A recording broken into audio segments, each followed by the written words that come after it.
Hi friends, జీడిపప్పు mutton curry చేస్తున్నాను. First oil వేడెక్కాలి. ఆయిల్ వేడెక్కాక పచ్చిమిర్చి వేసుకోవాలి.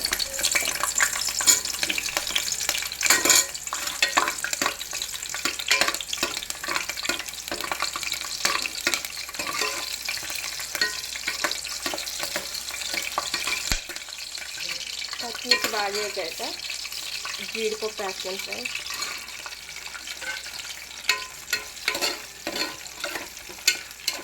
జీడిపప్పు బాగా వేగాలి బ్రౌన్ కలర్లో.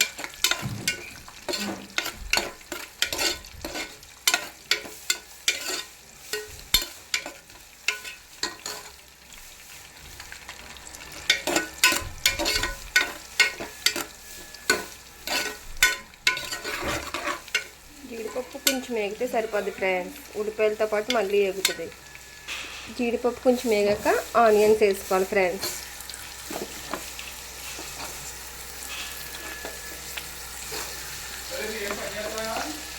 ఆనియన్స్ మొత్తం వేసుకున్నాక బాగా ఫ్రై అవ్వాలి ఫ్రెండ్స్.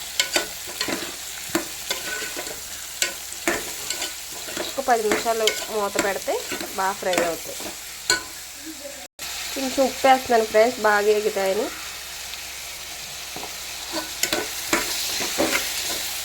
ఒక 10 నిమిషాలు మూత పెట్టి మగ్గిస్తే బాగా ఎగుతాయి. కొంచెం ఇలా బ్రౌన్ కలర్లో వచ్చింది కదా ఫ్రెండ్స్. ఇప్పుడు కొంచెం టమాటాలు వేస్తున్నాను.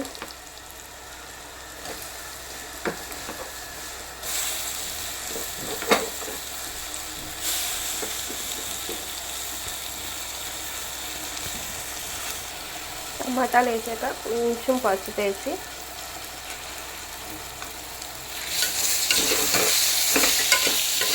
ఇంకో 10 నిమిషాలు మగ్గనిస్తే బాగా వేగిపోద్ది.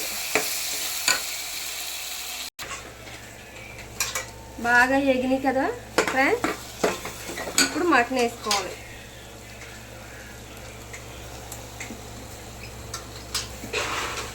పావు కేజీకి కొంచెం ఎక్కువ, అర కేజీకి కొంచెం తక్కువ.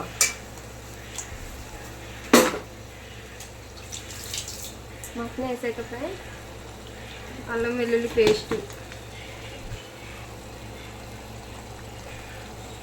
సరిపడినంత.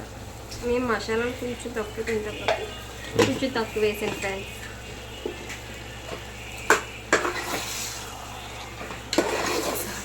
బాగా కలుపుకొని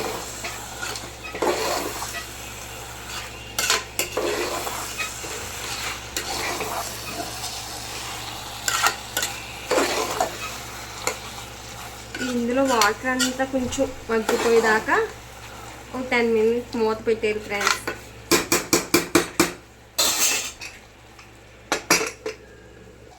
హాయ్ ఫ్రెండ్స్, ఇలా మగ్గింది కదా. ఇప్పుడు కొంచెం కారం వేసుకోవాలి.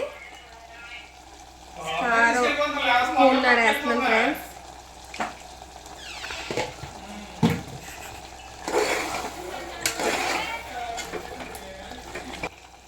ఇప్పుడు మసాలా పొడి, ఇంట్లో కొట్టిన మసాలా పొడి వేస్తున్నాను. గరం మసాలా పొడి స్పూన్ వేసాను ఫ్రెండ్స్. కొత్తిమీర వేసి 1 నిమిషం కలుపుకొని వాటర్ వేసుకోవాలి. సరిపడి నీళ్ళు వేసుకోవాలి ఫ్రెండ్స్.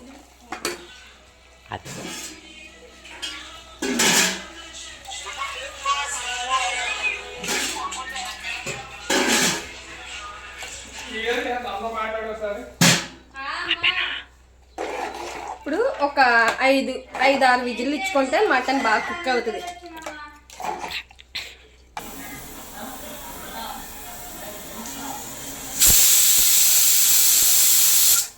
మూత తీసుకొని కొంచెం దగ్గర పడేదాకా